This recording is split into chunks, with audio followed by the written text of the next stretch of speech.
Hello and welcome to La Seu d'Urgell in Spain for the International Canoe Federation's 4th Slalom World Cup of the 2015 season.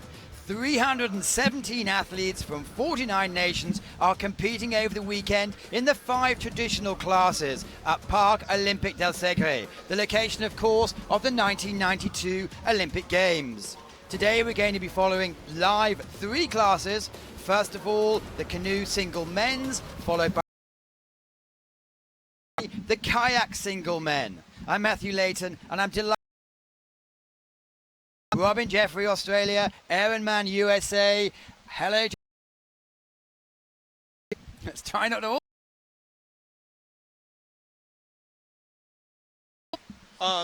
The course is actually pretty straightforward. It's not as complicated as some of the other semi-final courses in the World Cup so far this year. And it'll be interesting because there's a lot of space to cut lines and gain time. Yeah, it's interesting. The first 3 World Cups were really tight courses, full-on technical all the whole way down, and this week we've seen quite open courses, which has been a bit of a shock. I've been definitely training for those tight technical courses, and then to open up, it was a bit of a shock to the system. Yeah, absolutely. Well, we're going to be watching the action over the next hour and a half or so. First event up is going to be the C1 men. If you are looking at it the first time, the idea is to negotiate yourself down the course as quickly as possible. And here are the 10 competitors that are going to be going in reverse order of the times they posted with penalties in the 7th form. I apologise, it's the World Cup standings. I should be reading my notes more clearly. And so far we see Stanislas Yzick leading the World Cup standings. Yzick's had a pretty good season thus far. It's good to see, as he's calling himself the old man, coming out there and killing it. I was going to see him in action today. He's leading the World Cup standings, and he's going to be on course, on the water in a minute. Ladies and gentlemen, just a quick change. We thought Nuria Newman had broken her leg, but she wasn't here, but she's luckily just turned up. Aaron's going to step off the mic for a few minutes and come back and help us with the K1 men. Yeah, so very excited to see Yzick coming down. As you said, he's an elder statesman of the competition, but he certainly knows how to handle himself. The most radical paddler on the course, throws those edges down. We'll see how he handles these first couple of gates. Nuria, hello. Straight into the action. Yeah, straight into the action, and not with a good pretendant. I think Yzick will probably pull out a really fast time. He's got experience, and yeah, he went S there. That was one of the few people to go in S. In the semi-finals, we're in the K1, so I wonder if they've had a look at that line and seen that it's faster. But Yzick is a lefty. He's looking good, looking smooth. It's quite hard, quite tricky bit of water through that middle section. Doesn't look like much, but it can trap you quite quickly. yeah, and we can see his boat is always sliding, so it should be pretty fast. Maybe if some competitors are not as smooth as Yzick, we'll see the difference. Just on the pull cue on the nose of the boat, so cruel. Such a cool little move. You come in off the wave there and just you're at the mercy of the water a little bit, but Yzick didn't quite control it, but he's back on track, controlling it into gate 15. Now he needs to use that big reach that he has and get the boat moving. Yeah, now he really needs to push and go as hard as he can, because and he picked up another penalty apparently on one of the down gates. It's gonna be hard. Like the times for the C1 were like really tight, only like 2 or 3 seconds between the 10 first boats. And so another touch. It's over. Well, the fastest was 94.76 in the semi-final. That was David Florence, who did pick up a 2-second penalty, but yes, it looks like today is not going to be Yzick's day. And he knows it. Well, 38 years old, and as mentioned, he was first in Prague. Krakow, he was 6th. Liptovsky, he was 3rd, and that's why he's so far leading the World Cup standings. Yeah, he's had a great season so far, and again making the final. It's a really solid performance. But this course, although it is a little bit more open, the technical water here, and it's a little bit lower than it has been I think even for the last couple of years, it's been steadily dropping throughout the week in training. And I definitely found it hard yesterday to find that rhythm compared with training. But we'll see how the master, Ander Yzick, goes. He dominates on this course. Local Spanish paddler. Well, so far this season he did a world ranking competition here back in May and was second in the World Cups. He's been 18th and 25th so far. Yeah, it's not a blistering start, but you see Ander choosing to go the conventional upright as a right-handed paddler. Quick short strokes, keeping the boat nice and dry. Yeah, it's always interesting to watch the Spanish on this course because they know the place, they know all the tricky parts, and they're usually really good. And it's going well for Anders Yzick right now. Just getting a little bit caught on his crossbar there, not able to just really drive the boat, having to do a little bit too much steering. But again, just keeping it nice and smooth. Knows there's a lot of work on this bottom course, and here's one of the crux moves. Uses the wave. Oh, and he's low. He's going to lose a little bit of time, but punts off the wall. He must have done that hundreds of times before. Oh, hundreds of times. And picking up a touch. That's really hard when you start doing one little mistake and you kind of have this little voice in your head telling you, oh, why did I do that? And you just pick up another mistake, and that's probably what has just happened to Anders Yzick. Yeah, it kind of snowballs, doesn't it? It gains momentum. But it's not that far. Half of a second behind Yzick. And you can see him just leaning back, keeping the nose of his boat light into the up right there. Just very smooth. Trying to keep the flow on the boat. That's a big punt out. I think a lot of the righties are going to be going for that punt. And now he needs to really shift that boat. So he's a little bit slower than the leading time semis, but in the lead so far. And it's quite tiring at the end because there's 8 or 9 strokes to come over the line. It must be after a minute or so's activity. It must be quite tiring. Yeah, and the water isn't that quick down there either, so it's pretty much all you. Just slogging it out to the line, sorry. So in general, the course designed by Anders Yzick is the same person who designed the Liptovsky course, and the other people are saying the many similarities there. Do you agree? I was not in Liptovsky, so... Oh, you mean the actual design of the channel? Yeah, I haven't paddled in Liptovsky for a while, but I can definitely see the resemblance. The stone walls and yeah, the tight technical white water.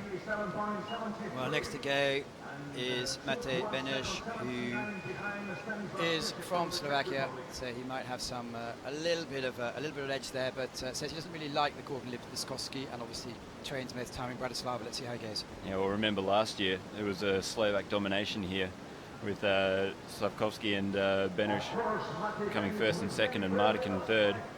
So, and this is also doubling as one of the Olympic selection races for the Slovakian team. So, a lot of pressure on the Slovak boys this weekend. But they've all made the final.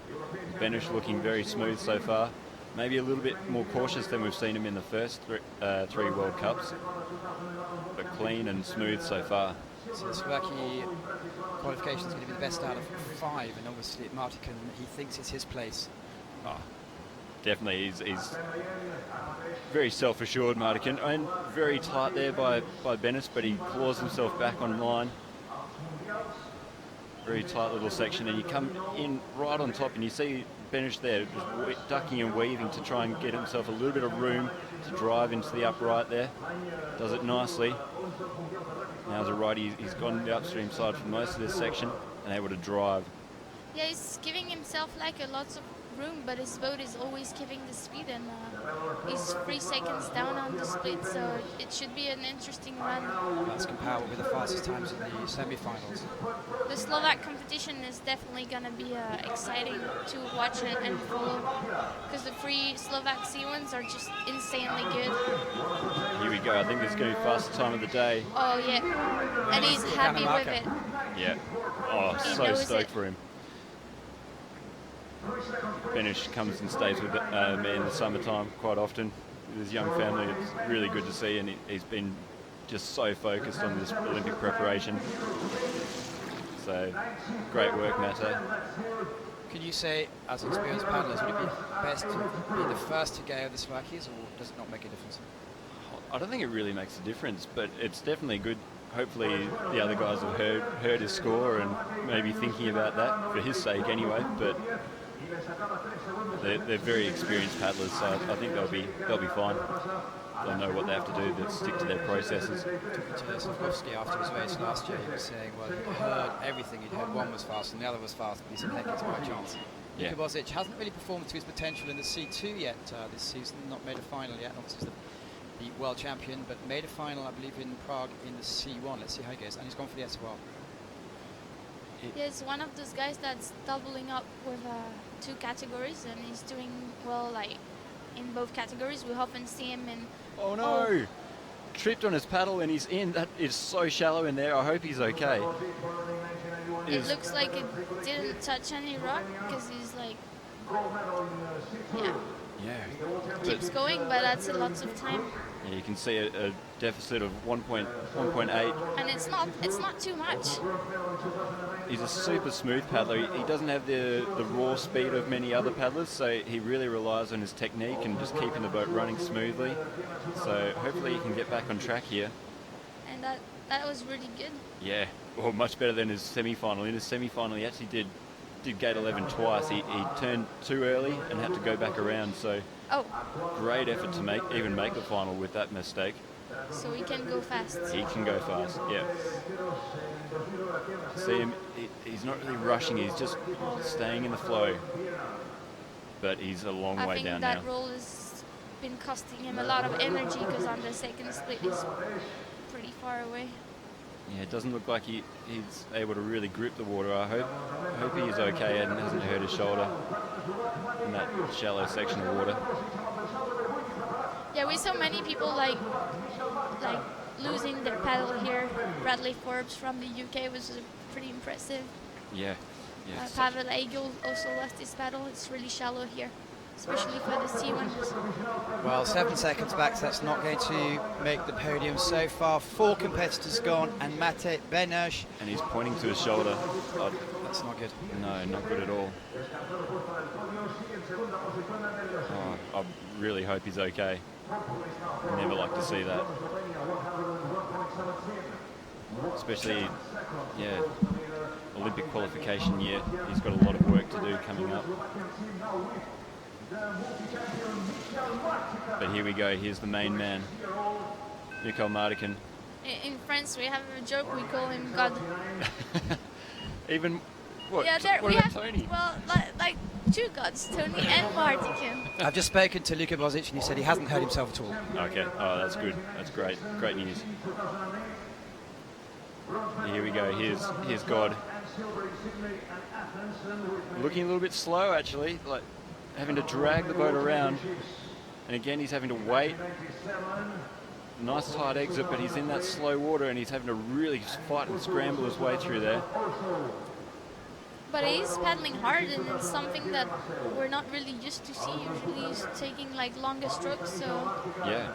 Maybe he knows that he had like a few mistakes and he's just trying to catch up sometimes. That's either gonna work or just be the total opposite. There we go. That's Mardikin at his best there, just using the water, staying light on top. I think he might have caught up that deficit. Look at the concentration on Mate Beneš's face in the middle there. Yeah, they're intent. Yzick smiling. That's intense. Well, he's very much in touch. Yeah, he caught up a lot on that gate 11. But this bottom section, it's an upright here, which is a little bit harder for Mardikin as a lefty to accelerate away. But Mardikin is also really good on his crossbow. Yeah. So he keeps the paddle really nice and close to him and doesn't overreach, which is one of his real strengths. And that was good. That was such a short line that he took there. Well, you can see it's going to be so really exciting. close. Benes has got him. And I'm happy for Benes. Yeah. So, second place to Mardikin, 96. He's stoked. It's a huge smile there. Well, I've just run out of the commentary But box to it's see not how over because there's Alexander Slavovski coming up. I've just run out to see how Luka was. You want to go run out and ask Michael how he is? Jak sa máš? Maybe I'll wait a couple hours. Yeah. We're right, our commentary box is right at the end of the course, so we can actually grab them as soon as they finish, but that's what we're going to do it this time. David Florence, 33 years old today. Yeah, hopefully he gets a nice birthday present today. I'm so old. No, just kidding. I'm sorry, Dave. Well, so far this season, third in Prague, Krakow second, Liptovsky didn't quite make the final. He's been on fire.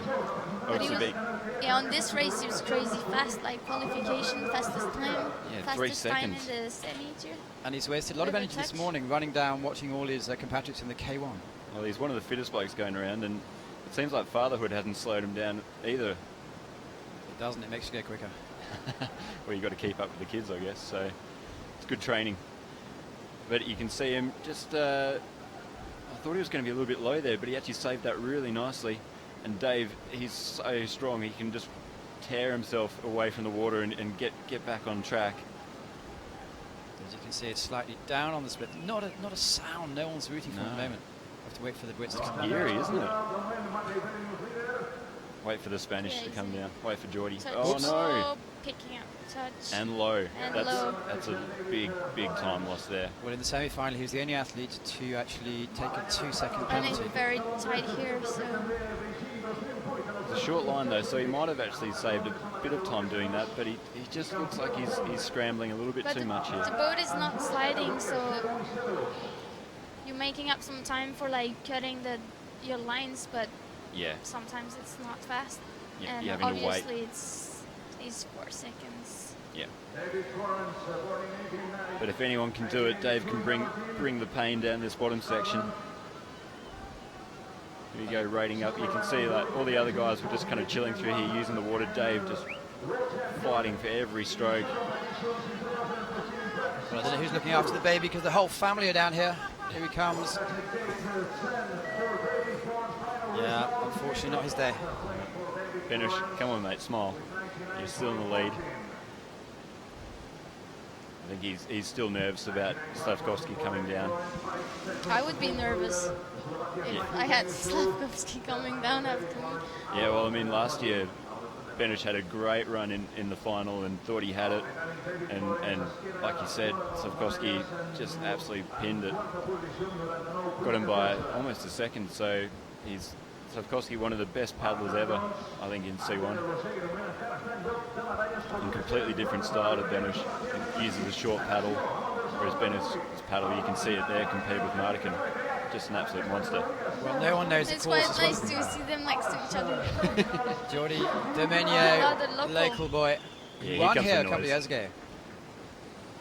Yeah, Geordie, I think he's one of the best paddlers going around. He took a break for a couple of years there, went and coached in the States, but I've been watching him all week on this course.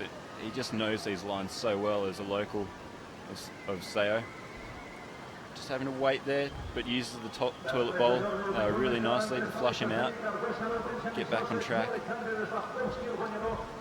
Yeah, And it's a second up. I just took the time to wait for like the mainstream to catch his boat, and just knowing that that move is definitely probably helping him.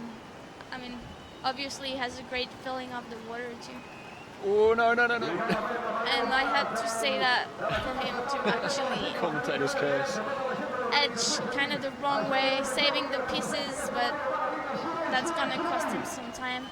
He was 1 second faster on the first split, so It looked like he lost his paddle. I don't know if he hit the bottom there, but just too much edge and leaning on the stroke. But he saved it pretty well. 3 seconds. Wow, that's a So lot he of time. probably lost 4 seconds in that move. Well, last we have some noise with the locals. But he could walking down. probably like maybe go for a second place if he has a really good bottom.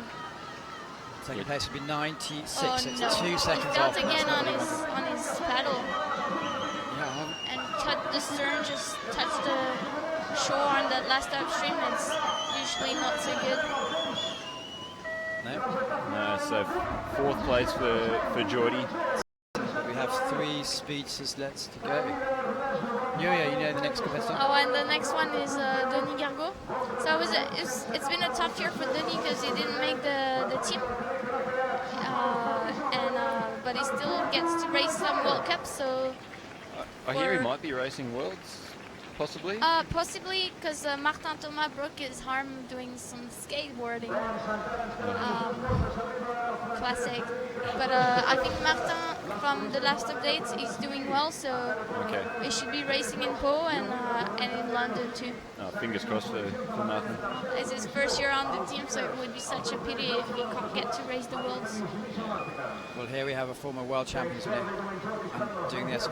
I guess they've all been watching the video. Yeah, I think the lefties definitely saw that the S moves on and it's quite quick, so they've all been employing that in the finals. Here we go, Denny. And he looks really smooth so far. Yeah. He's one that just kind of mopes his way down the course, or sorry, lopes his way down the course, not mopes. He's up a second up. Yeah, looking so smooth. Just keeping it dry, reaching over the top of the stopper, keeping the paddle on top. Oh, that looks really good. Yeah, short line. Keeping the speed. Is the water consistent here today? Yeah, it is. It just depends on the line that you take, because it's such a small line here in So. You've got all these different channels of water, and if you're a foot outside the line that you wanted, it can really hurt you quickly. So. Oh, he's fast. Yeah, really fast. That's so exciting. Just saw a little acceleration there, so maybe he's trying to take advantage of this. Keeping it smooth, keeping that boat light. Keeping it in line for that offset. Well, 2 more gates to go, then a big sprint. Come on. So as a lefty, he's got the inside blade for this sprint to the finish. I think that's a really, really solid run. I don't know if it will be enough to go in front of finish, but for sure. Well, wow! 2 seconds. What a run. Wow. Yes.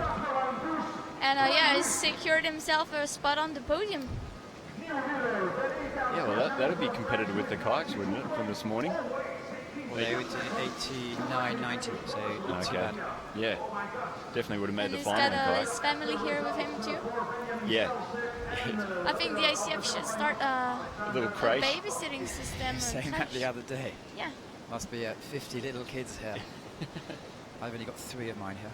Oh, wow. They're enjoying the summer heat? No, they'll be second. Anyway, here we go. It's Benji Savcek from Slovenia, one of the fastest paddlers on his day, on most days, in fact. I was looking at his results recently. In all major competitions, in the last 14 competitions, he's only missed 2 finals. That's impressive. He's Mr. Consistent at the moment, and he's had a good start to the season. Again, lefty going for the S move, staying on the onside. I thought he would have gone for the crossbar there to keep the speed on, but let's see how he goes. Here we go. You can see the difference in style between Denny and Benny Savcek. Benny much quicker stroke rate, and just keeping that paddle much more vertical. Denny tends to reach with that bottom hand a lot more. It's going to be close on this split. Yeah, there we go. Just 0.1 of a second. Yeah, he's definitely putting way more rhythm than Denny's on this top section.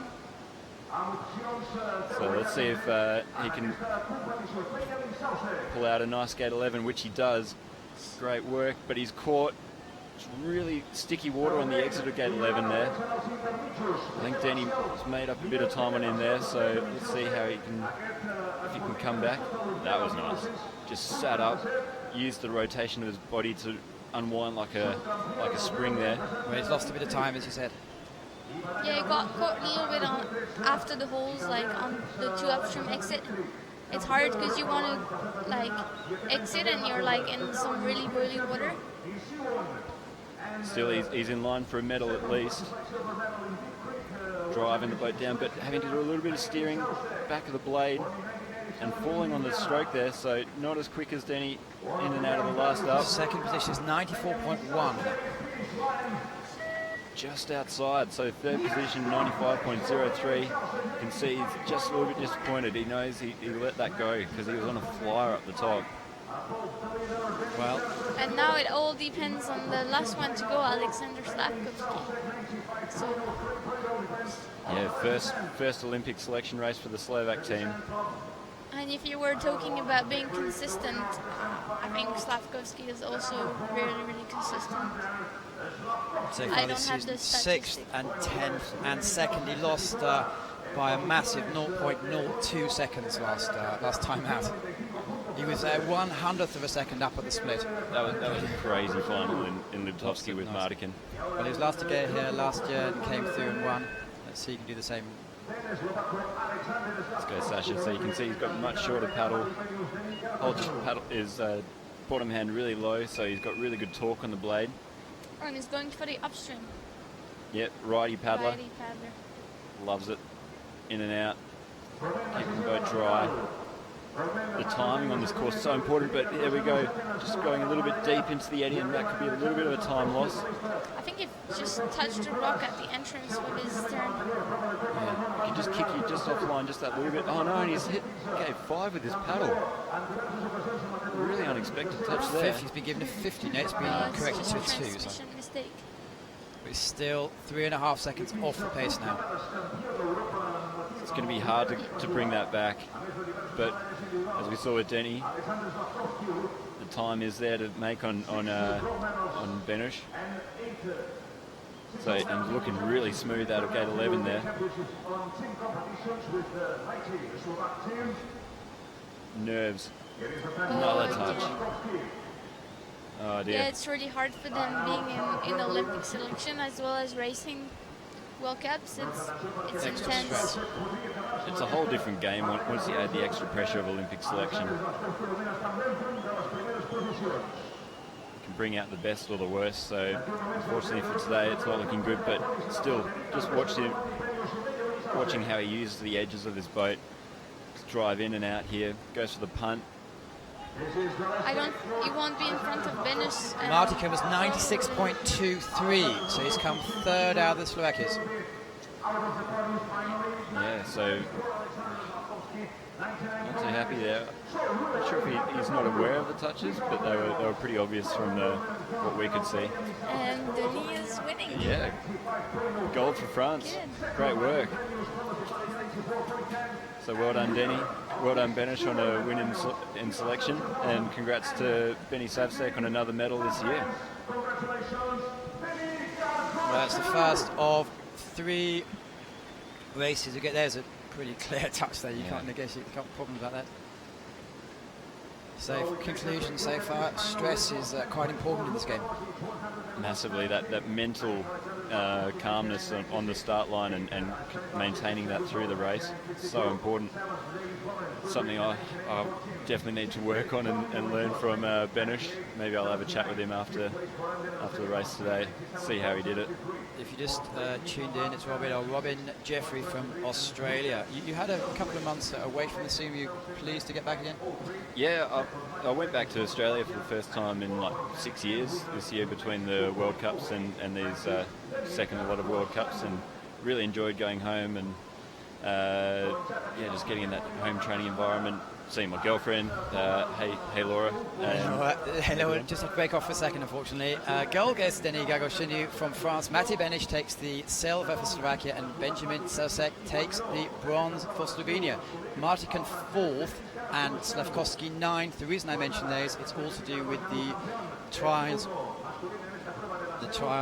for the Olympic place for the Slovakian team. And as we know, Martin pretty much always has won it, hasn't he? Yeah, but this year it's a very different format for the Slovaks, starting their selection so early. So, and with those 3 guys, it's going to be such an interesting competition, and it's just the first race now. So just while we have about a minute to watch some slow-mos, what's the big deal about the London Worlds, and how do the quotas work out? So, London Worlds is also working for Olympic qualification, so you have to qualify the spot for your nation there. So I think in C1 there's 10 spots available straight away, and then there's another additional 4 spots that go, if you don't make it at the London Worlds, you can make it at your Continental Championships later next year. Or, well, for the American continent, they've already had their Continental Championships, so at the Pan Ams recently. But it will still be important because you can only get the continental spot for 2 categories. So they still need to be good, Yeah, London. just in case they don't make it in K1 or another category. London's so important. I'm sure all the teams have been just focusing purely on London. These World Cup races, although they're great and really important, the big race, the big dance is all in September at Lee Valley. So we're all gearing up for that.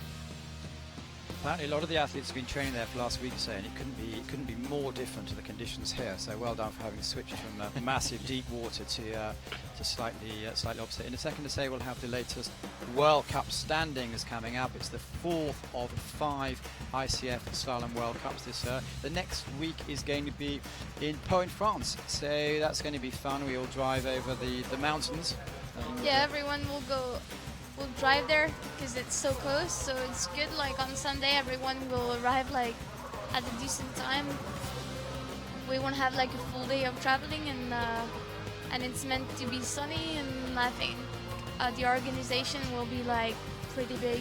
Yeah, Pau's such a good World Cup, and the drive through the mountains is amazing. Seen the wild horses, I've seen them a couple of times in the Pyrenees. Athletes tents are ready, VIP area too. Restaurants will come, bring some good French food, so it should be good. There's a club barbecue on Monday if you want to come. Lots happening. The World Cup standings, as we see, Yzick is still leading just ahead by 1 point from Mati Benish, and Savchek is in 3rd position. So an awful lot to play for in the last event, which normally has double points. So it's going to be very interesting. Yeah, going to be a great final in Pau. As Nuru was just saying, it's such a great atmosphere in Pau. They pack out the stadium, and yeah, can't wait to race there and get a little bit more water, a little bit more speed. It's bigger water. Yeah, You'll definitely be faster without paddling. Yeah. So I'm all about that. Well, let's have a look at the World Cup standings so far after 3 events in the C1 Women. And Jessica Fox, as possibly expected, is leading from the Victorias, and it's close up there, 2nd and 3rd place. Yeah, Victoria from the Ukraine is really... Slavovski. She's doing well, isn't she? Well, Who's first to go at the moment? She's... sorry, I'll let you get out what you want to say. No. She's had such a great year. 2 medals, I think, so far. Yeah, I medal think in the she did last 2 two. podiums on the last 2 World Cups, and she's always been like really solid paddler, but not having much like success. And it looks like this year it's her year, and it's really good to see like she's something's training clicked. by herself. Like it's not easy for her. Like she had to do a crowdfunding this year to make it to the World Cup. So the fact that she's doing well here could obviously help her get some partners or like help. She's also So it's part of good. the TIP program, the Talent Identification program, which is, I think they have 8 athletes in the elite level, hoping to qualify 6 for the Olympics. But yes, she's done largely with her own efforts. She's done extraordinarily well. By the way, we're going to be doing a profile of her next week of the TIP program, so watch out for that. Here she goes. Absolutely smashed that first up. Taught the boys how to do that first up right there. In and out. Really radical. Yeah. Going for the spin option as a righty paddler, I think that's going to be a good option for her. And it's good because obviously she's had like a really good left upstream right after the. Yeah, just used the water really well in that up left, and you see Vika just. I think she'll stay on the right. She's not one of the girls who switches too much anyway. I've seen her switch a few times, but it's quite rare. So she's looking very strong on her crossbar these days, and just leaning a little bit too much on the Changing sides. Yeah, I think that's good. She did hit the wall, but oh come on. And a little Just touch. picked up a touch. Saved a 50 there. Yeah. It's a really hard exit out of that up left gate 11 there. So that's why she switched to the left there. She's back on her favoured right side now. Getting those radical edges, getting caught a little bit too much. And that costs a lot of energy and a lot of time. So Yeah. I think she struggled, like that struggle in the middle section it's hard to get back on it because she obviously lost some time and energy, and now it's a mental game too, but she seems to be holding it together pretty well, so it will be interesting to watch her time.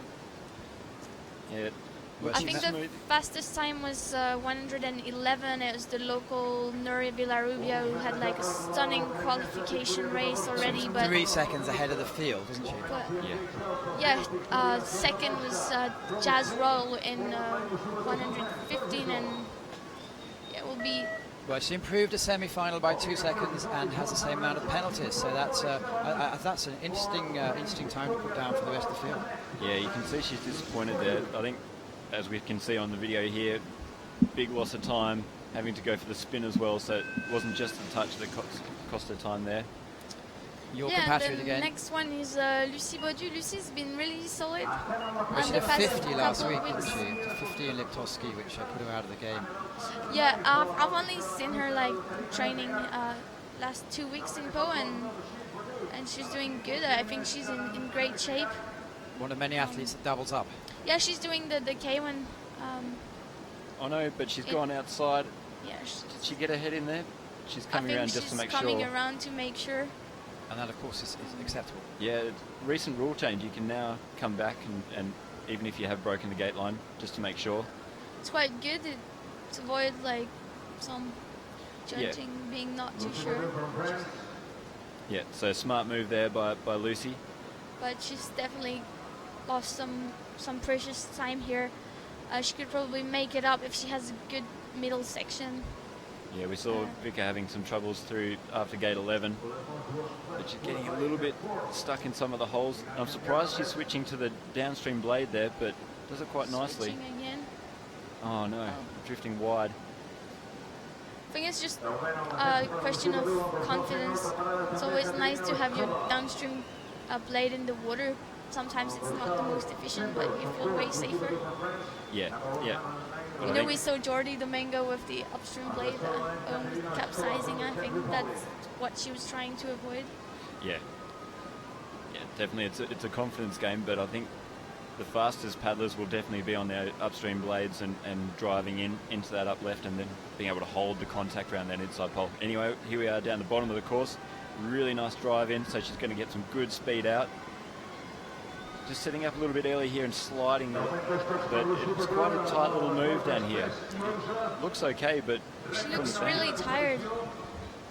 maybe doubling up, taking its toll. Another 5 or 6 seconds to go, 9 or 10 strokes until she goes over the line. That's close so far. Just misses the first place. The sky is looking ominously grey at the moment. We might have some sort of downpour. Remember last year in the semi-finals of the women's K1, it was like a shower for 15 minutes. Not looking forward to that if it happens today. No. Yeah, it looks like the storm is gonna hit us right now, but it's obviously nicer than yesterday. It was way too warm yesterday. It was just horrible. 34 degrees in the sunset. So. Yeah, well, Mikulas was even saying 40 degrees, so Okay. yeah, it was hot, put it that way. Katerina Hoskova took her maiden victory on the World Cup, although she was a world champion before, in Prague this year. 5th in Krakow. Liptovsky missed the final, but she's a little powerhouse. Yeah, absolutely guns it down here. She's going for the direct line. First of the girls to go direct. And Well, here comes the rain. The rain has started. What is the decision? Who makes the decision about whether we need to stop the course? I think it's only if there's lightning that call will be made. Yeah, or if it's too windy, maybe they will have to cancel and rerun because it's not fair for some of the competitors, obviously. But it looks like the gates are not moving too much, and I mean, just a little bit of rain is not affecting the paddlers. Well, we saw Katerina Hoskova was 1.5 seconds off the pace. So far, she's clean. Great line. Oh no, she's caught a little bit too much, but Caught in the hole. what a recovery. Saving the pieces on her crossbow. That's pretty impressive. and great exit. So you can see how far she drove out of up 11 there compared to the other girls, and that's made the next couple of gates really easy because she can just keep the boat driving downstream. As you can see, the poles are starting to sway around a little bit. It's not too bad. I don't think they'll stop the race until they get almost horizontal. So, Well, 3.6 seconds up, so she's made up 4 seconds in the midsection. yeah, great paddling. And see, she's such a diminutive little paddler, but just an absolute powerhouse. Getting caught on her head here, but the boat is still moving forward, so it should be fine. And she looks like she has more energy than Lucy at the end of this course, so she could definitely have a good last upstream. Whereas provided she comes around this, she's going to set the standard. And sprint. Yeah, I think we've got a new leader here. Yeah, well ahead of the field. Sprinting all the way to the finish, so 1:17.58 for 5 seconds. Katarina. So it's a normal smile, but it's not a. She knows that Nuria Villarrubia had a 111, which is like still 6 seconds faster, and you never know with Jess Fox because she's usually taking it easy on the semi-final and just smashing everyone else in the final. So definitely exciting to watch this final. Well, Kim Woods, European champion, and knows how to have a very fast run when she feels like it. So she's going for the conventional up down here, drives in, great use of the hips. You can see that it's so important to drive your hips in early on that upright to keep the boat moving around. Another paddler going for the direct move. She's gone a long way across and keeping a tight line in and out. But she's using the boil really well. Maybe a little bit too well because she's had to like...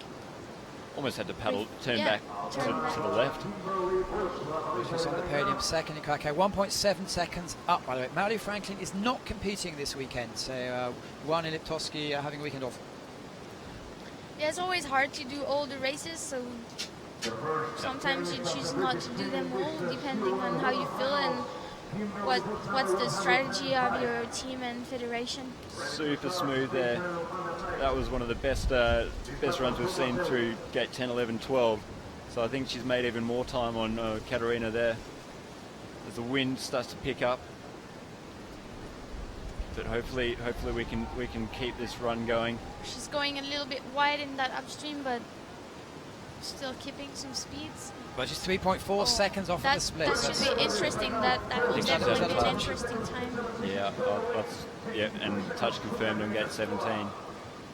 So losing a little bit of that advantage, but great up right there on gate 19. Being patient. Oh, no way. Caught in one of the stoppers here. That's so unfortunate. Come on, Kim, drive it all the way to the finish. So you can see how quickly things can go wrong. She was just dominating this run, and then a little touch maybe playing on her mind, and just drifting it wide and losing a lot of time. So 1:19.3 with 4 second penalties. Yeah, she knows it. She's a little bit angry. Yeah, I think I remember so. seeing her when she was 16 in Cardiff a few years ago, spreading a few tears after her. She had a crazy good run there. It was like a perfect run. It was really good to watch. Oh, and we have talking about young paddlers, we have another young paddler, Annabelle Cup, who is like super young and a local. I think she's still a junior. She's 19. She's born in Holland, but has lived here for the last 15 years. Both parents Dutch, as you can probably guess from the family name. But she's has the really hard name to pronounce on the commentary. Annabelle is fairly straightforward for us, and that'll do. She came 9th here in the 2013 World Cup. This year she was 23rd in Krakow, 13th in Liptovsky, but crucially here in a world ranking event in May, she actually came 2nd. So she knows how to put down a fast time on her local course. Yeah, although her house is actually looking over the course here, so... And she's very much in touch. Very much in touch, and she's looking just super smooth. Maybe doesn't have the power of some of the other girls yet because she is so young, and just steering a lot here, but staying wide so she can stay up on top of the course, up top of the water, and ready to drive out, catching an edge. Can she pull it back? Great work. We're just going to have to do some limboing here because there's quite a movement on the bottom poles. Yeah, the wind is really picking up now, so that's another factor that you just have to think about when you're paddling. Maybe you have to just aim for the middle of the gates a little bit more than cutting those lines. But she's having a really good run, eh? Yeah, 2.5 seconds up almost. Keeping it smooth. Yeah, she's one of the girls who switches a lot. Getting caught, and she's having to slide in. There's two having to do the double up. That's definitely a big loss of time. Yeah. So and a 2 second penalty. to the bottom of the course, claiming another victim. Here we go. The medals are still up for grabs for the young girl from Spain. Drives in. So the third point is 1:22. It looks like the first place is out of reach. Yeah, sprinting her way through to the finish. You can hear the local crowd cheering her on. Well, provisionally she moves into third place. So, yeah, great top of the course, but I think maybe the bottom half of the course a little bit more exposed to the elements and to the wind. So you're just going to have to be a little bit more aware. And you can see there you can't afford to catch the edge in that tricky Niagara Falls. Bit of lightning came over. Definitely jumping a little bit too high. Well, half the competitors gone. A familiar face on the scene now for the last 3 or 4 years. It's Ana Satila from Brazil, who makes an awful lot of finals. Where we were used to see her in the K1 a lot, and she started C1 and was really good straight away. So it's always nice to watch her paddle. So far this season, a third in Prague and a fourth in Krakow. Making more and more finals, and the podium. I think she's just missing a World Cup win in C1 right now. Yeah. You can see there she just used the water just to sling her out of the up four. Just had a kayak stroke here. Getting a little bit confused. It's hard when you have to switch from one category to another. Well, she's pretty equal on the time so far, Voskova. Yeah, you can still, she still doesn't quite have the forward stroke of a lot of the girls, but there's a touch, and she's getting pushed out wide over the rock. Oh, Going to punt her way backwards here, so big loss of time here. big loss of time, and you don't really want to go in that stopper without speed. It's usually harder. Yeah, and you can see there she's just getting... The water is like she's not controlling the water. The water just pushed her wherever. Yeah, she's getting bullied at the moment, isn't she? But she can still like pick it up. It's gonna be hard to challenge Oshkova with this mistake, but maybe. Yeah, I mean, we've seen some big time losses at the bottom of the course, but there's also a lot of time to be gained. So here she comes. And she's fighting. Yeah, looking smooth. So the big bit of time that she can gain is down here on the up right, and then through those staggers into the last up left. So waiting, keeping the boat nice and light. Good pre-turn. Yeah, Oshkova also had a good upright, so I think it's going to be hard to really catch up some time, but definitely taking the experience, and the more good things you do in a run, the better you might get for the next race. And there's going to be more and more pressure on her young shoulders as Rio approaches. Yeah, well, first time I kind of really saw her was in the London Olympics, and as a 16-year-old, I think. So she's had a great couple of years, great lead into Rio, and I think she'll be super excited and ready to go. See Katarina smiling as always. She's always smiling. Julia Schmid from Austria. Yeah, Julia, again, very different style. She's got the quick stroke rate, and she's going for the S. First girl who's going for the S. It's a good line, I think. She's done that really nicely. Really fast. Missed the last two finals, was fifth in Prague. So maybe a little bit overturned there, killing a bit too much of the speed, but that means that she's able to get in nice and tight into the up four. Getting that bubble you can perfectly, see there. but then sliding sideways, and that's costing a lot of time in this one. You just have to go with the water there. As soon as you start fighting the water, you're in trouble. You're going to be dictated to where you can go, really. Well, despite all her problems, she's very much in touch. Yeah, she's a strong paddler, but you can see she's just having to do a little bit too much steering, so hopefully for her sake she can get it back on track. This is looking better. She's having to pull it around on her crossbar, so a little bit too much of an edge down, but quick save. Don't know how she avoided the touch there. That was a very short line out of the up. Yeah, ducking under the gate. But that's meant that she's taken a longer line between these next couple of downstreams into the up 15. So I think we'll see another loss of time in the next split. So it's such a physical course because the water isn't so fast. You have to really just keep driving the boat the whole way down. But she's putting in a time, isn't she? Without this penalty, she'd be only half a second down. But Second apparently she's picked up another penalty on the gate that she ducked earlier. Yeah. Good 12s. The video judge is like watching everything. You can't get away with anything right now. Get The compliments to the judging video. is... Well, compliments, sometimes it's annoying, you know? Which is the best compliment of the lot. Here they go. Can she take a medal? It's going to be close, but I think she'll be just outside.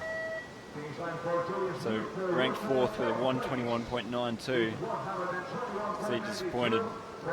She's still smiling. Yeah. That's always nice for us. Yeah, exactly. Thank you. She's got her 2 dogs here. I'm very jealous. I barely get to see my dogs, so and she gets to travel around the race scene with her dogs, and her mum's here as well. But Just first the dog and then... Well, one last year, one in 2013. It is Jess Fox, who, as we all know, is the world champion. yeah, such a smooth, stylish, technical paddler. So Jess going for a wide line, but already a touch on the first gate. So she's going to have to pull out all the stops here.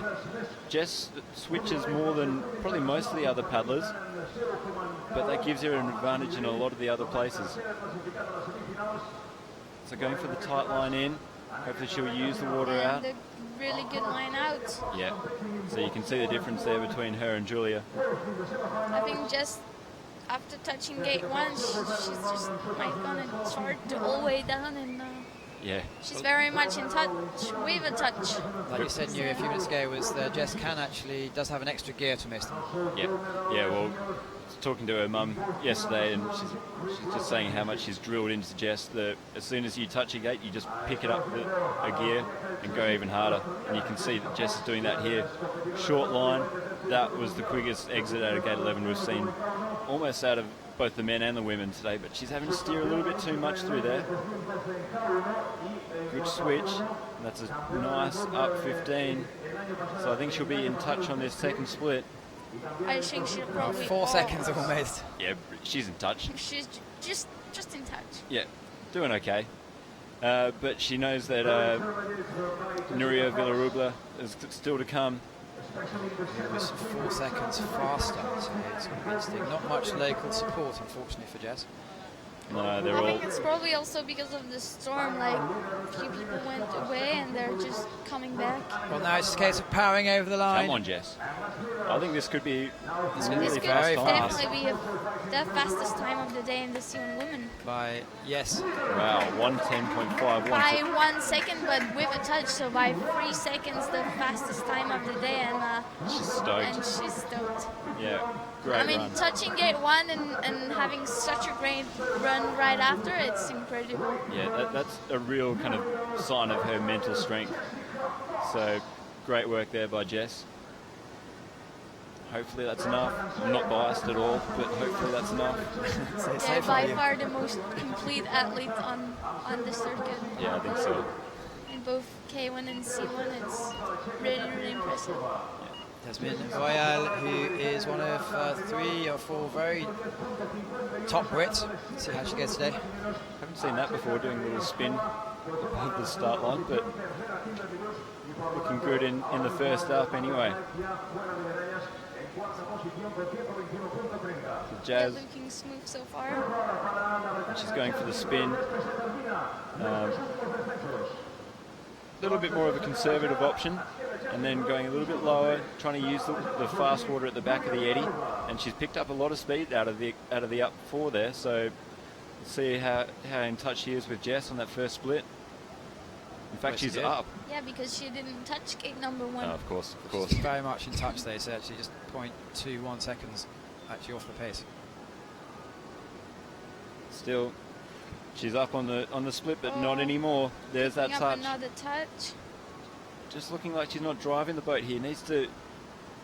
and she's getting really low in gate 11. That's gonna cost some precious time. So needs to really fight it out here. If you're going slower than the water, it's really hard because the water just pushes you around. So she needs to really pick up the pace and start asserting herself on this course. So quick edges there, able to hold tight around the inside, but perhaps not as quick as Jess on the exit. as you can see, it's third place would be 8.5 seconds off, so she's pretty much in touch for third. Yeah, well, I saw Jess was winning by 7 seconds, so it's going to be close. But she's getting caught and turned early and having to turn around again. So big problems here for Jazz. Real pity here, but let's finish it off.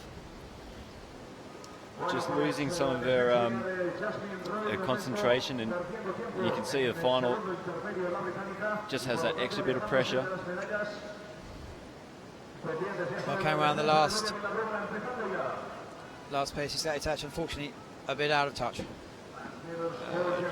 Given a 50 on gate 21, I didn't see that, but we'll have to go back and have a look at that on the video. Well, we have one competitor to go, and we're walking through the town with her yesterday. I didn't meet anyone who doesn't know her. Nura Villarubla is, she stops to chat to absolutely everyone. It's current under 23 world champion from Foz, was dominating the early rounds, and let's see how she does now. And she's dominating that first upstream too. Yeah, you can see the difference between her and Jazz. She's just really pushing out that raw boat speed into the first couple of gates. And she knows this water. Look at that speed out. Just switch paddle blade like in that jump was pretty impressive. Yeah, the balance, that's such a difficult thing to do because you get a lot of your balance. What?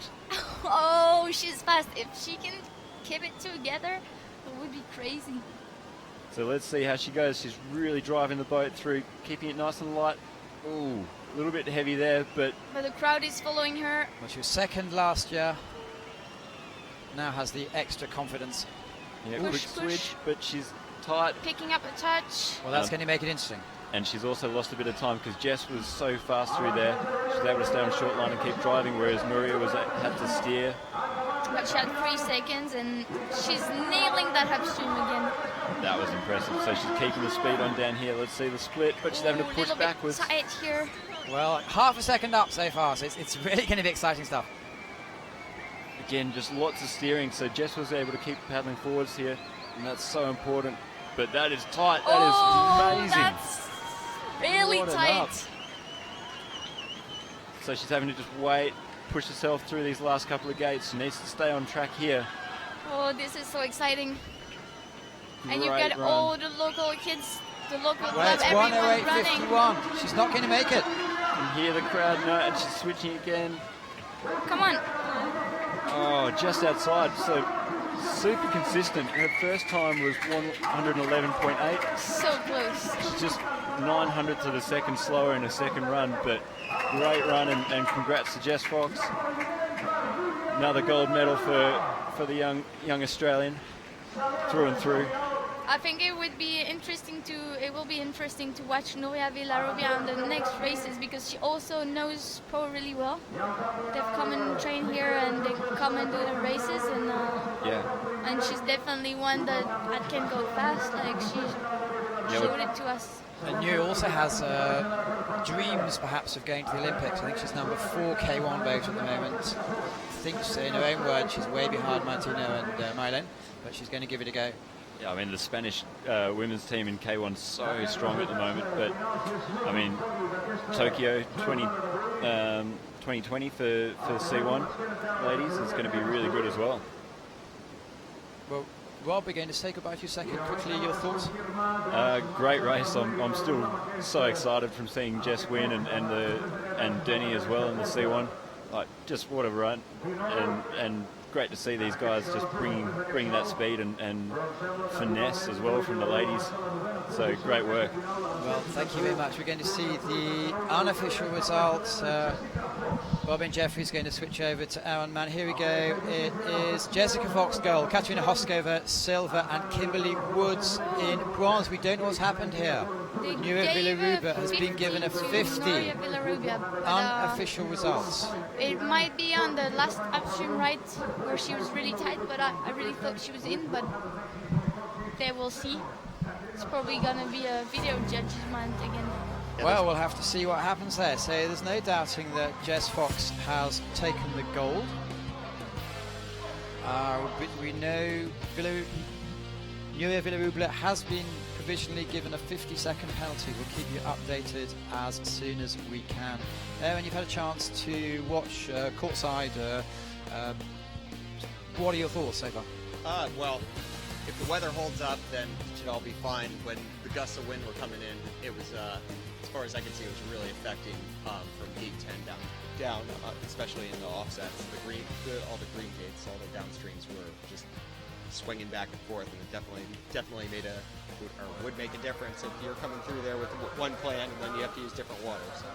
Okay, well, we'll see how they go. So far, we've had 2 of the 3 events today. Newman's being with us throughout. We had Robin Jeffrey, who joined us for the canoeing, and we have Aaron Mann, who we didn't really want to see you, but you've been a bit wobbly all weekend, I believe. Yeah, I'm having a little bout of vertigo that I've been dealing with. The fact I even made the semifinal was a shock to me. But what can you do other than live and deal with it? Okay, very honourable words there. And we have one more event to go, and it's going to be the K1 men's final. Momenti's not here, Priskovic is not here.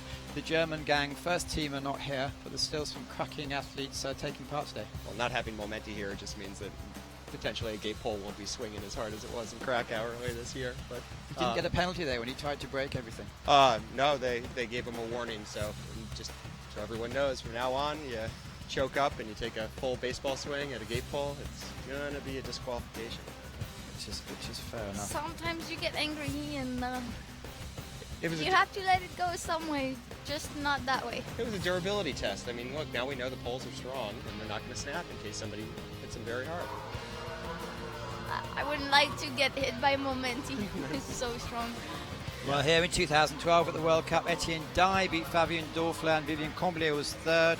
2013, Barbara Hadilek hasn't made the final this weekend, but he's been struggling with a neck injury for the last few days, an old recurring injury. Delfour was second, and Hernans had the dream run. The second part, he actually came third. And last year, it was Samuel Hernans from Boris Neveu from Christian Combat, and those 3 have made the final. So it's going to be an awesome competition today. The fastest down, the only chap who actually made it through with a 2-second penalty was Goodell Peter Kauser, who knows how to win on this course. He was 89.9 seconds. It looks like we're going to see the World Cup standings so far, and Jessica Fox is increasing her lead with 1 event to go from Hoskova and Dobrodoska, who is, as we mentioned a few minutes ago, one of the TI pre-program. You can see our tent right at the end, so that's where we're looking down on the finishing of this great course. Erin, you've been on this course this morning. From what you can remember, then so I'm just going to go back on the World Cup standings for the men so far. Czech domination. Well, Hadilek, Tunke and Priskovic, and none of them are going to be in the final. Halsen also not in the final, but let's go back. I'm sorry, we're going to have a look at the 10 competitors. 81 started, 40 made the semis about an hour and a half ago, and these are the fastest 10. Lubos Hilgert, obviously the son of Stepanka Hilgertova, 29 years old. The Czech team weren't surprised he's actually he's made it. They say it's so competitive at the top that he's a really, really top paddler. And let's see how he goes. Yeah, he was in great shape. I think he won the Czech championships. It was 2 weekends ago. Something like that. 2 weekends ago. So obviously he's fast, because when you see that the Czechs are leading the current World Cup standing, it's a team that would be really hard to make. Huh? In K1 men, it's crazy.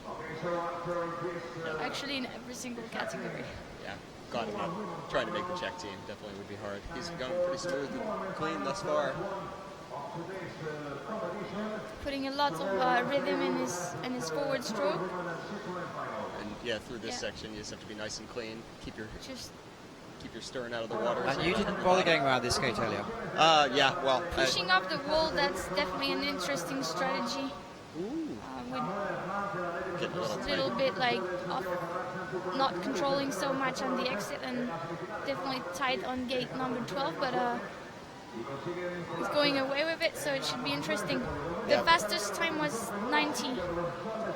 Yeah, Matt, what you were saying earlier, had a little bit of a hard time seeing the poles at that point with the vertigo, but looks like Lubos can definitely do a bit a little high in there, but pulled it out.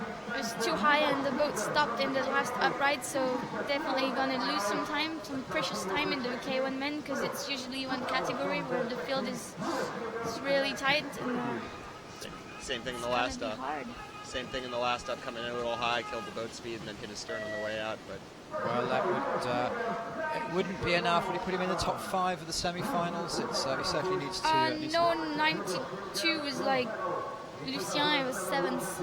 Okay, so it's a solid run, but perhaps it's going to give the others a bit of hope.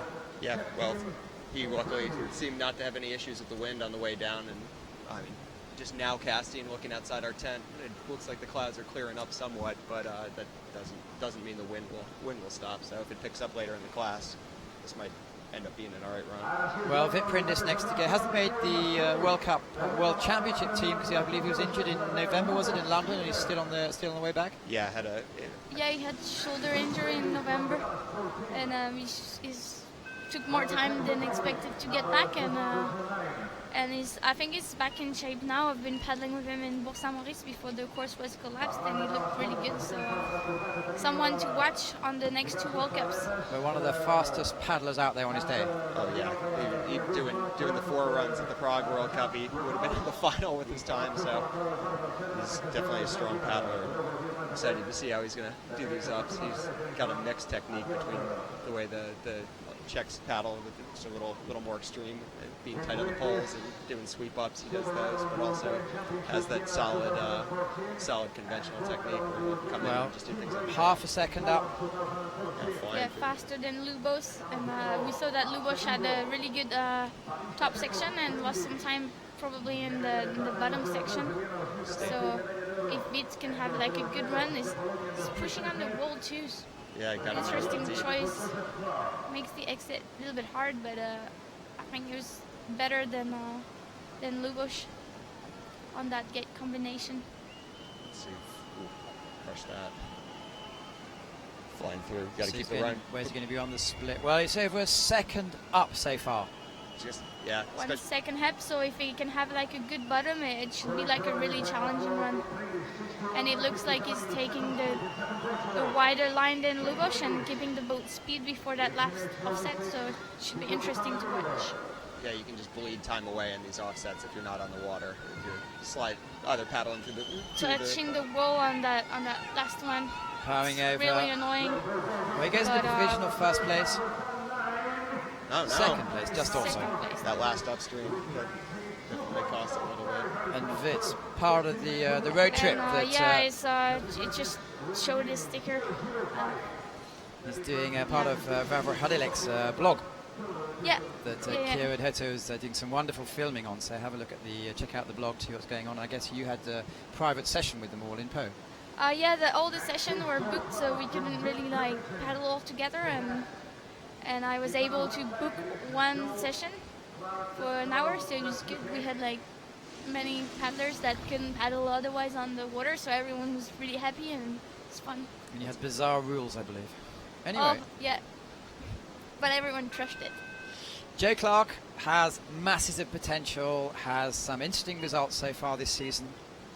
Some interesting drama too, but obviously he has learned from it, and it was really it was winning the World Cup in Prague, and then got disqualified for a boat weight issue, which was really unfortunate because it was his first World Cup win. So hopefully for him he can do the same here. And whoa. Probably not today. And also he's got another website which is the Road Trip to Rio, I believe, which is worth checking out. Well, he puts a file through every week. Yeah, Joe's Journey. That's the one. Yeah, well, still holding it together mentally. It definitely takes a lot to hold your concentration after a mistake like that. Well, he has the fitness, hasn't he? He looks really ready for it. Absolutely. It's looking to follow his Instagram. A little bit low in gate 11 in the K1 men. This is not gonna be helping. Yeah, he can't recover. It's really hard to recover from something like that. It's good to see him fighting for it and just giving his best. Good for the show, good for the spectators. Well, good for him too. You have to finish your runs to, Well, 2 3/4 seconds off the pace at the moment. That's not as bad as I would have thought based on this couple of time errors he's had thus far. He must be one of the favourites for London. One would think those guys train there all the time. They know Lee Valley like the back of their hand. So, Yeah, and Joe is definitely ahead of the other British K1 men. So Well, firing over the line is not too bad in the circumstances. yeah, clearly not what he hoped for, but you know, he held it together and finished his run, and yeah, now he can look back at this and build off it for next week in Poe. it could have been such a good upstream, but the boil here is so inconsistent, so it can be like either really fast or just having to struggle in there. And That's one spot you can't get greedy. You got to respect the water, even though it's not the biggest whitewater in the world. It definitely is powerful and tricky. So, if you don't respect the water, then you're gonna have a bad run. Well, next up is Lucien Delfort for Australia. Obviously, fairly strong French connections. yeah, and Lucien knows this course pretty well because when he was living in France, he was living just across the mountains, so it's not too far. Obviously, they loved lots of training camps when he was a kid here. So And he was second here a couple of years ago. Can be very fast. Yeah, it's really interesting so far. None of the kayaks have even sniffed at doing an S at the first gate, as we saw with the C1s. We saw Combo and Hernans, I believe, do that in the semi-final. Yeah. and Chris. Chris would win as well. And when my coach was taking splits up there, it was about the same if you did a really good upright or if you did it as an S. But Well, so far he's putting down a good time. He's three-quarters of a second up on the field. yeah, he's just keeping No the one's boat really running. taken it apart yet. Sorry? No one's really taken the course apart. I think there's just not that the spaces are in these upstreams. Oh, that was really good. Just a really good offsets and not too high in the upstream, but the boat was like keeping the speed from using that hydraulic hull, and I think it will be faster on the split. As long as you keep the boat running here, you're going to have a fast time. Maybe. That's the thing about Sao. It's just keeping yourself in the moving water and keeping the boat going. When you're able to stop and reaccelerate, you're just losing time. It's hard to gain it by just cutting here and there, like out of that upstream. Let's see how it's going. So far today, we've had two French-born winners. Let's see if we can have another one. Yeah, it'll be unsurprising to see another Frenchie or I Spaniard think the take this. probabilities are on our side. Just saying. Because, Well, he moves into provisional first place. Yeah, nice run, 9.5.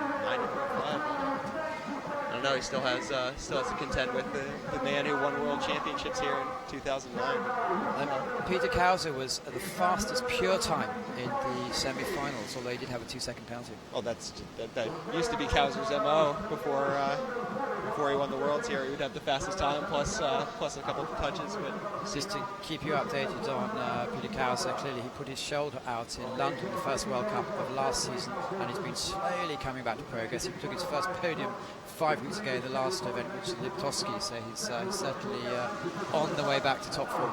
yeah, talking with him, he seems much more relaxed now and much more comfortable paddling and racing. And yeah, I mean, you can clearly see that by the way he's been paddling today. Here he goes. Don in his Red Bull helmet as always. yeah, he has a new helmet, like custom helmet with his nickname on it, and I think behind is an overview of Rio, and I asked him, hey, why do you have like this? And it's like, oh, just so I don't forget what my goals are. So it's funny. Good for Pero. You're still wearing her Red Bull cap, sitting next to us. Nah. Contractually obligated to, probably. Inappropriate hand gesture. Well, just a second off the pace. Yeah, he lost a little bit back there in Gate 4. It looked like that he's still pressing and charging down the course. And yeah, this is a lot to gain, a lot to lose. A little low. And wall push, I mean, Nori, tell me if I'm wrong, but I think pushing off the wall there, if you're a little low enough, isn't as bad or as costly because you can still come out behind the hole if you're your speed. Tight in and Looking good. I don't think it will be fast enough to challenge Lucien, but maybe to take the second position. I don't know. Remembering the 09 Worlds where Boris just gained so much time, Boris Laveau down That at was the a bottom. really, really good ride upstream. Yeah, you can gain a lot of time, gain and lose a lot of time down here. So Well, he has to make up 1.9 seconds. So it's really interesting to see if he can do that. 90 seconds is the target. yeah, he's going to be over 100 for sure, or over 90 for sure. 90.3. Well, moves into provisional 4th place, and that sums it all up. Yeah. Yeah. Is it always next week? Just live and learn, bud. Well, half of the competitors have gone, and so far they all have no faults. Yeah, I mean, they've all had. They've all had mistakes. small mistakes. Lucien had a solid run, cost himself a little bit of time in gate 19, but for the most part, something to be happy about. But now we're getting to the meat of it. People like no. Sebastian Combo medaled here last year. He's a former world champion, and he's being quoted as saying he knows how to do well. He's really good. He's the world champion in 2007, of course. Yeah, and then look, 3rd place last year. I No, believe. second. Second place. In deep And he's route. going for the chicane move, so the right to left move instead of the upstream on that first gate. He only arrived here Thursday, didn't he? So he didn't have as much practice as some. He's had enough practice here. I think the French paddle here enough. They could just show up. And Yeah, just race. before 2009, all the team selections were in Laseo, and after we moved to Po. The new management, So of course. he's been doing a lot of racing here. Well, he was first. He was up on the split, but he's now taking a 2-second penalty. Yeah, it looks like he touched that with his hand at gate 7 when he was going through there, just with his bottom hand. So Yeah, it's not being really smooth.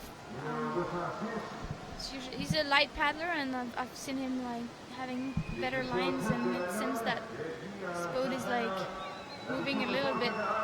he's pressing a little bit more than he was in the semifinal run. Doesn't look as relaxed. Well, it's 3 seconds off the pace at the moment. So it's still Lucien Delfort for Australia in provisional 1st place. Yeah, a little bobble there as well in 19, but said a lot of time to gain or lose down here. It's probably not enough time to gain to get onto the podium, but at least have a solid result. Yeah. And sometimes when you try to push it too hard, it's just not working. Is there any way to do that last upstream with that tag in your stern? I think so. I've seen a couple people going for it, but they have a wider exit, so I don't know if it's faster or not. If just looking across the actual water, normally it's your friends and family are cheering you on. Here they were telling him what to do, virtually. Right across the way, there you go. His compatriots running him down. Again, Yeah, the see whole this family light is touch here. right here. He's getting married soon. I think in between the Pole World Cup and London, he will get married. Mazel tov.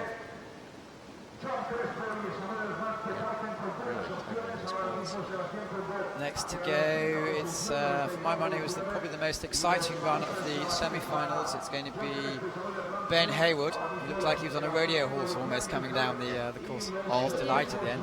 All the power comes from his beard. When you watch him going down, you're like, oh, he's not gonna reach the bottom of the course, and he always managed to pull it out. It's just crazy. He definitely doesn't have the most conventional smooth style, but Might not be the going prettiest, fast. but it works. Sometimes it's not really consistent, but 70% of the time, it works every time. As David Ford has said several times, he's the most available to take risk chaps on the tour. Oh yeah, He's absolutely. half a second off. Yeah, a little bit. Said just pressing hard and getting a lot of strokes in, but they're not all doing what he needs them to do to get him where he needs to be. but he's having good lines too. Okay, this is not so smooth. That will be interesting. We'll have to see how That- it goes. The whole What head the needs to go judge said. through. A couple of weeks ago he was 3rd place in the Pan Am Games, and quite disappointed with that. Yeah, he was in the semifinals. He had won. He Oh, won. and the public is on fire because it's so tight in that upstream. Well, 2 seconds off, but still, whoops, there's again, ducking in and out again. Yeah, they gave him well, from what I can see here, the judges gave him a clean on that, so looks like it's a clean run thus far. I wait for the video judge and the protest process. Yeah. Yeah, he was a little disappointed after racing on a course he knows well in Minden, Ontario. He won the semifinal. He's trying to get the crowd all amped up, and just had a couple penalties that cost him. Not happened, unfortunately, now. Yeah. Ooh, touching 17. Oh. Yeah, if he's only got a touch in 17, I think I should be happy with that because. It's 48 seconds faster. I mean, obviously, if he was challenging the top 3, there would probably be people checking that kind of thing. Yeah, that was real tight. You have to get the whole head, but it doesn't say anything I'll about just that tell facial him hair. to Yeah, that's shave. true. Yeah, you can't see that's part of the beard, you know. You can't see where the chin is. So was his whole head in? Probably, but Depends if you consider the beard to have to be in the gates or not. I'll ask Jean-Michel about that after the race. Yeah. I Well, wonder if he'll laugh. when Crespo has some really good results here, second, well, 2 Spaniards to go. This guy knows how to get tight around the gates and knows this water like the back of his hand as well.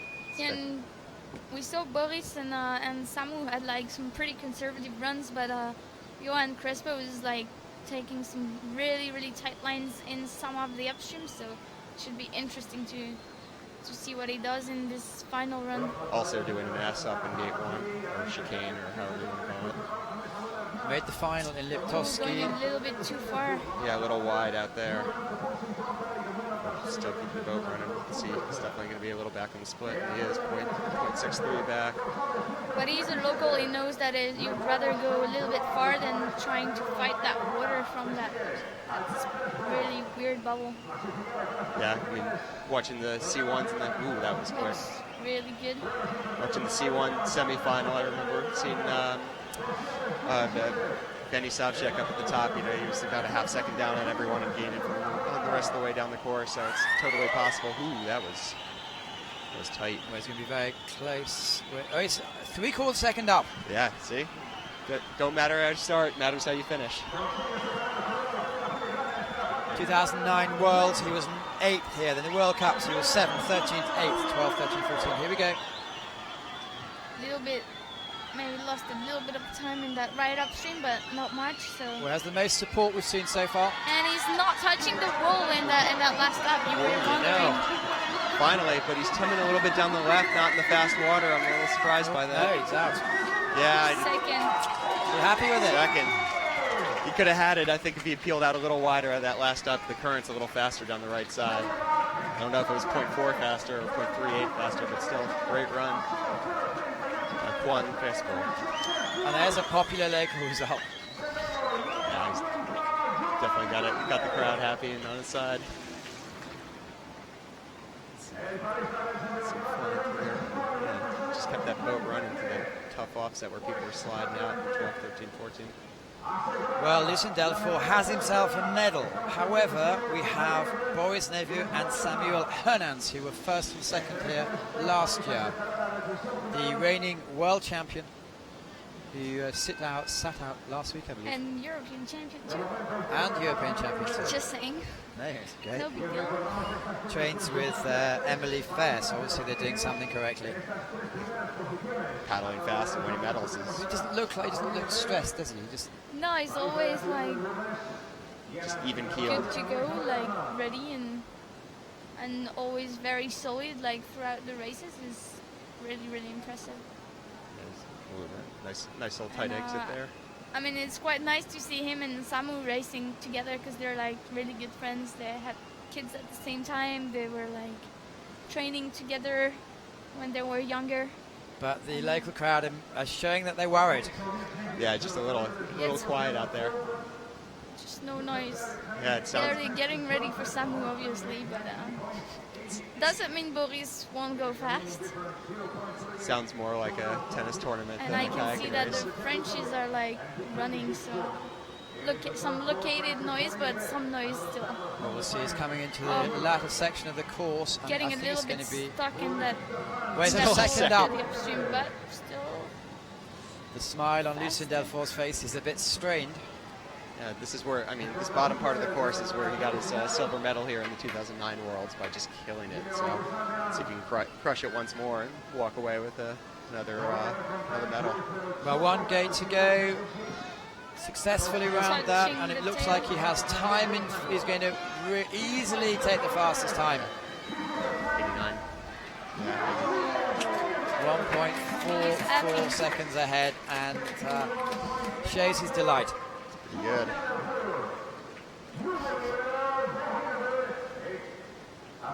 Well, one competitor to go, and I suppose if you could write the script, this is the way you'd want it. Yeah, especially the people here. I bet they're pretty excited to see the Spaniard come down. It's gonna be hard to beat Boris run. It's like 98, so it's 88. Sorry, almost 2 seconds faster than Samu's time in the semifinal. Yeah, I don't know if anyone can do it. Well, it looks like the spectators, the well-known spectators, are having fun there. Yeah. The Brazilians are always good fun to be with. It's always Carnival for the Brazilians. They're all young, so they're always playing. 29-year-old Samuel Hernandez won here last year. Yeah, fast paddler. In the world ranking in May, he won also here. Oh, really? Oh. Good quick paddler. Knows how to keep the lines tight, keep the boat moving.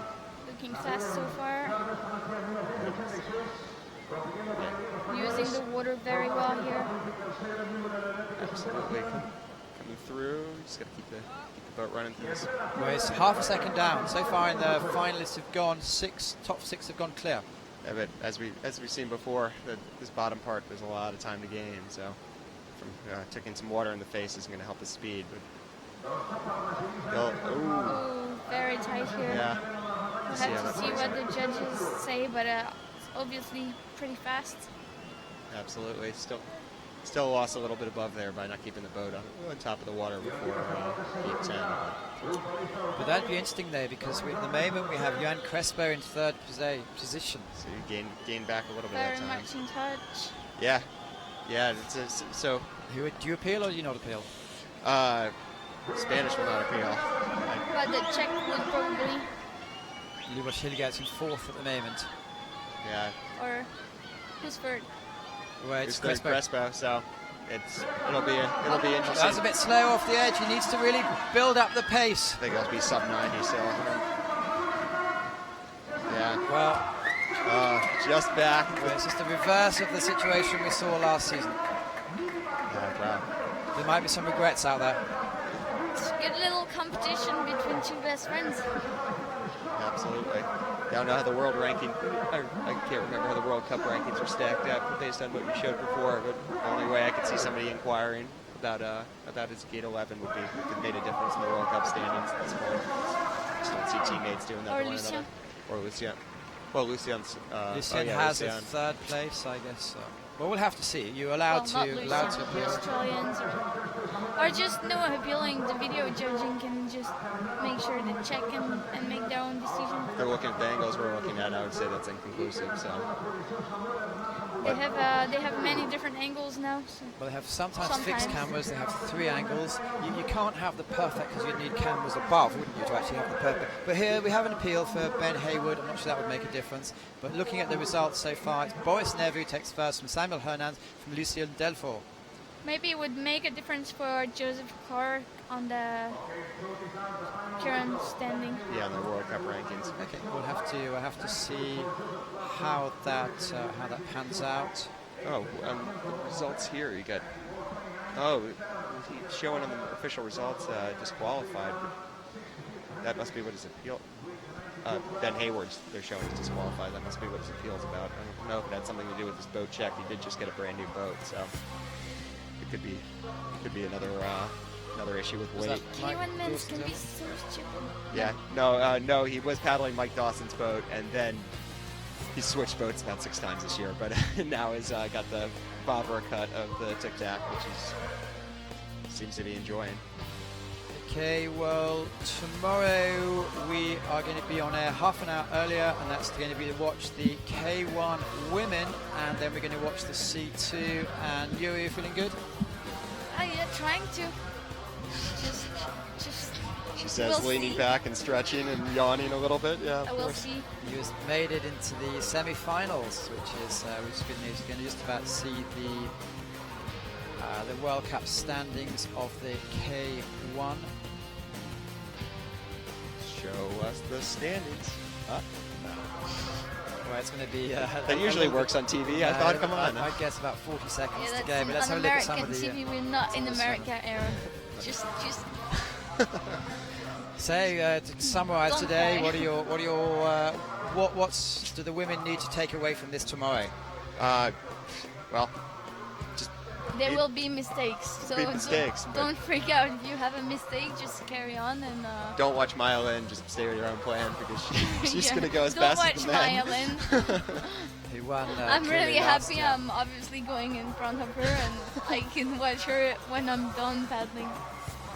Yeah, I seen her time yesterday, and then looking at my semi-final or my heats time. It's like, oh well, guess she would have been 40th.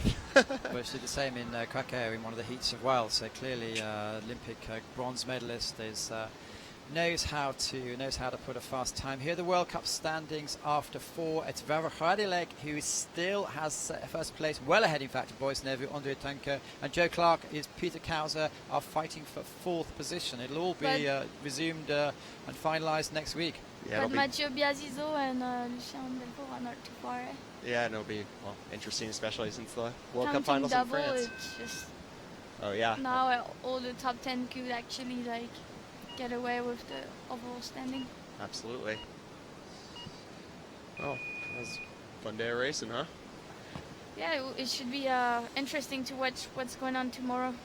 Well, tomorrow we do have the K1 women, and then we have the C2, so we're going to have lots and lots of action. Weather forecast, I believe it's going to be slightly warmer, hopefully not some rain, but in fair, the rain may be affected about 10 minutes of today's action, but I think the results were fair. I'd like to thank Robin Jeffrey for coming in at first, Aaron Mann for stepping in and stepping out and stepping back again, Ewan Newman, thank you very much as ever, good luck for tomorrow. I'm Matthew Layton, thanks for watching ICF TV, and you can follow us on Facebook, you can do your Twitters and any other social media. A lot of the athletes have their own blogs, their own feeds, and so please keep supporting. Checking out on Facebook or Twitter or MySpace or whatever people are using these days.